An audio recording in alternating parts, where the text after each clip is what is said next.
Now to an exclusive story for you. A Russian woman tells Fox News she thinks she was manipulated by outside forces in order to entrap Donald Trump advisor Michael Flynn. Fox chief intelligence correspondent Catherine Herridge reports exclusively for the show on this story.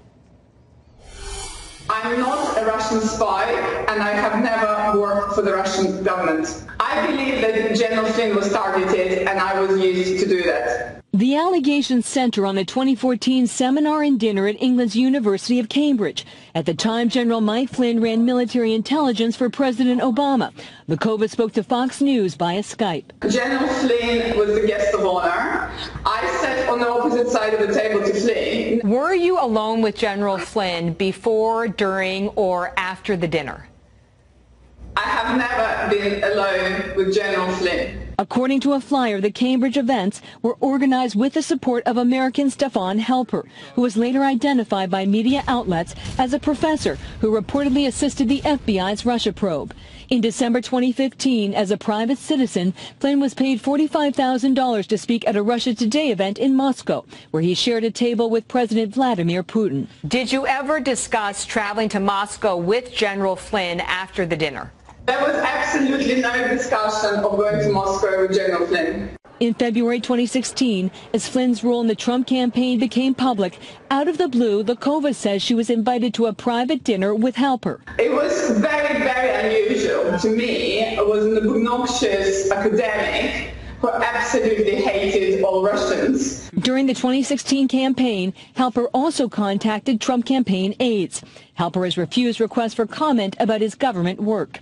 In 2017, as Flynn was forced out as national security advisor over lying about contact with the Russian ambassador, Mikova says 3 American media outlets contacted her over a 4-day period, alleging suspicious contact with Flynn in 2014. Was it a coincidence, or do you think it was coordinated? I think there's a high chance that it was coordinated, and I believe it needs to be properly investigated. Mikova says she is, quote, collateral damage in the Russia probe, and she is speaking out to clear her name and to get answers about American Stefan Halper, specifically whether she was used to target or smear General Flynn. Tucker. Well, that's an amazing story. I think we need to know much more about Stefan Halper. We'll stay on it. I hope you will. Thank you. Catherine Herridge, as always. The hypocrisy of Washington, D.C. on full display tonight as 17 House Democrats, Dems that once voted against releasing the Starr report back in 1998, announced they're all for releasing the Mueller report today.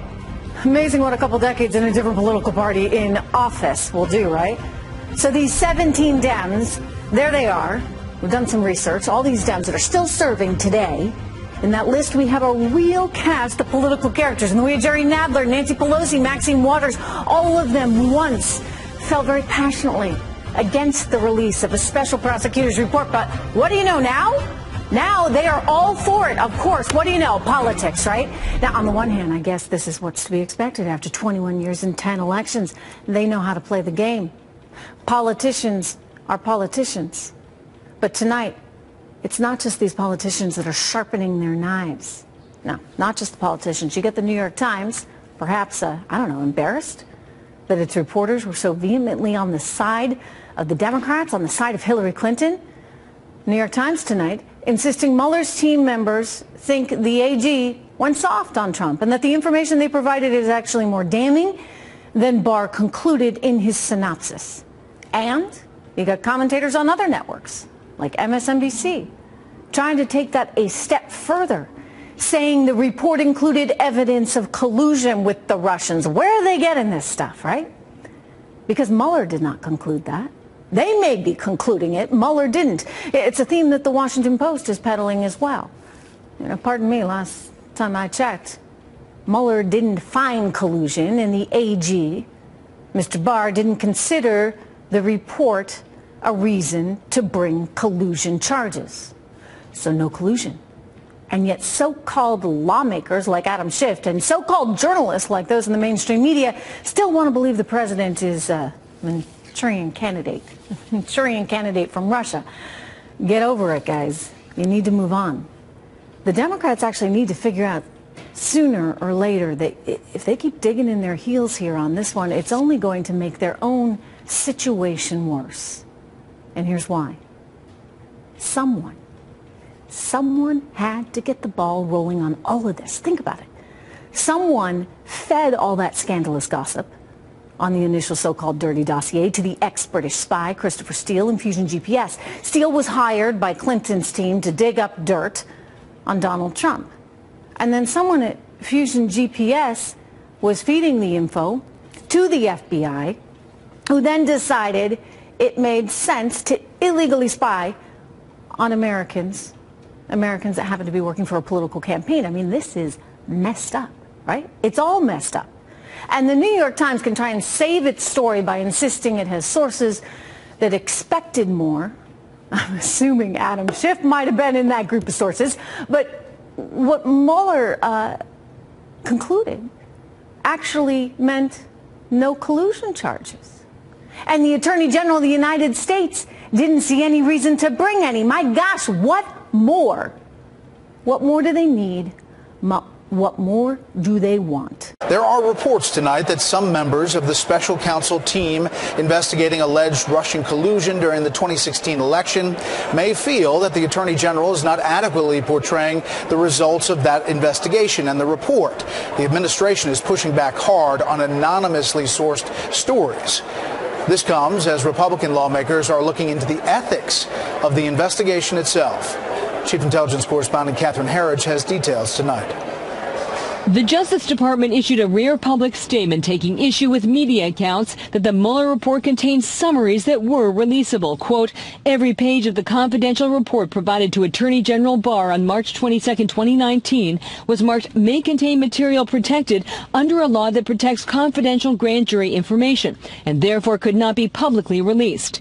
The New York Times first reported some special counsel investigators told associates that their findings are far more negative than Barr's 4-page summary released last month.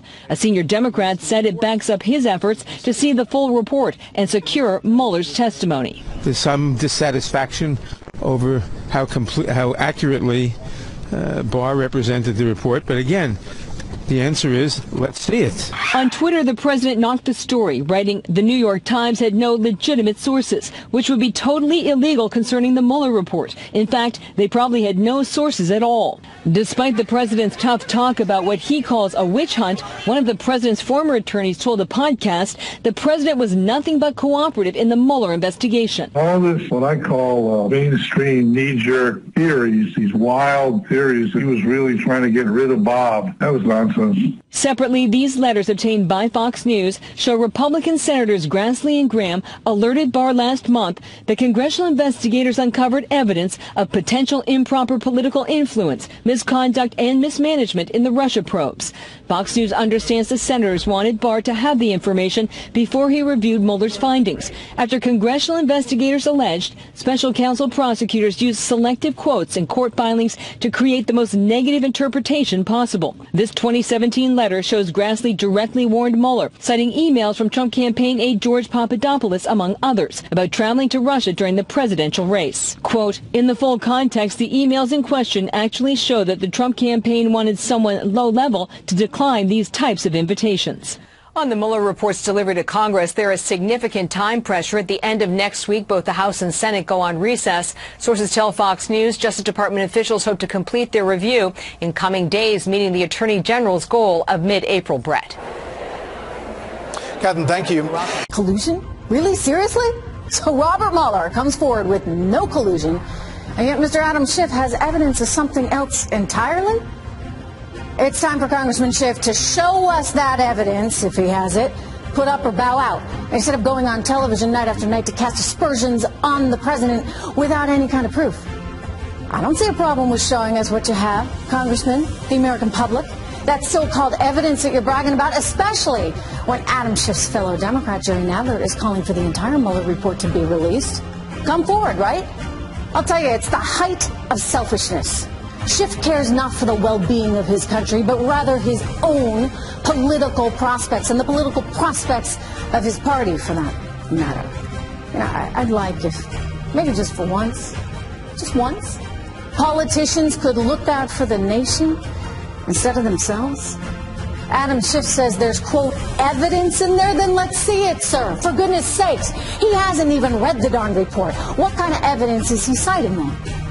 Is this the same evidence that John Brennan was citing, the man who now admits he might have gotten some bad information, as he phrases it? Stop it. Just stop it, right, with the politics, please. If Adam Schiff and the others could get their heads out of their, well, you know what, for 3 seconds, then they might actually realize that there is some meaningful, positive reform that could be happening right now for our country and the hundreds of millions of Americans living here in the way of immigration reform, trade reform, and more economic prosperity. People are self-interested. I get it. But I still, perhaps naively, would like to think that if you're a lawmaker on Capitol Hill, you are there because you believe you can make this country, this world, a better place. Political animals like Adam Schiff, I don't believe he is capable of doing so because he's too mired in his own political objectives, his own selfishness. Mr. Schiff, show us that evidence you're bragging about. Put your cards on the table, sir, or resign.